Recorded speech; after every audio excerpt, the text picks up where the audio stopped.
ভারতের প্রাচীন, পবিত্র ও আধ্যাত্মিক শহর বেনারস। বারাণসী বা কাশী নামেও শহরটি পরিচিত। বারাণসীর অন্যতম দর্শনীয় স্থানগুলির মধ্যে একটি দুর্গাকুণ্ড এলাকার মণি মন্দির।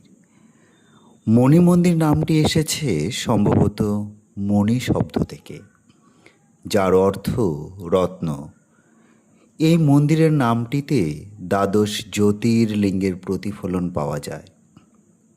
মন্দিরে মোট 11টি চূড়া দেখতে পেলাম। মন্দিরে ঢোকার পথেই ডান দিকে রয়েছে বিরাট গোশালা।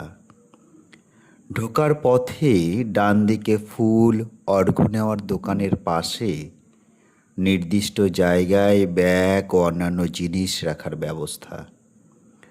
অর্ঘ্য নিয়ে মন্দিরে প্রবেশ করলাম। ঢুকেই দেখি মেঝেতে বসে হারমোনিয়াম বাজিয়ে একাকী একজন হনুমান চালিসা গেয়ে চলেছেন। মুহূর্তেই নিয়ে গেল আধ্যাত্মিকতার এক অন্য জগতে। ঢোকার পথে প্রবেশদ্বারের ঠিক বাম দিকে একজন পূজারী বসে প্রসাদ দিচ্ছেন। ওনার একটি সাক্ষাৎকার নেওয়ারও সুযোগ হয়েছিল। মূল প্রবেশদ্বার থেকে একটু এগিয়েই বড় শিবলিঙ্গ। সকলেই জল ঢালছে। মা বাবাও জল ঢালল। ডান দিক ও বাম দিকে 151টি শিবলিঙ্গ সারি সারি সাজানো রয়েছে। মূল মন্দিরে রয়েছে ভগবান শ্রীরামচন্দ্র ও সীতা। হাতের ঠিক বাম দিকেই রয়েছে 12টি স্ফটিকের শিবলিঙ্গ।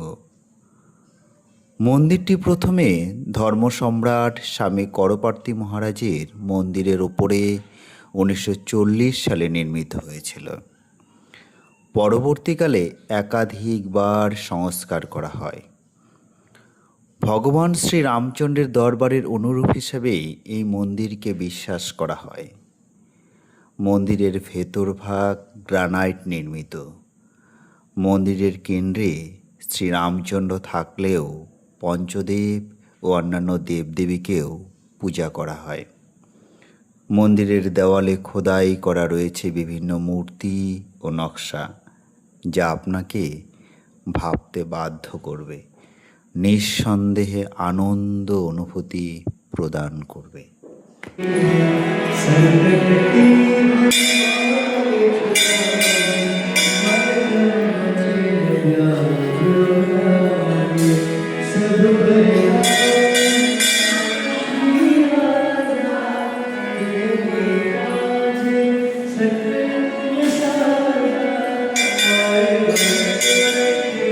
जो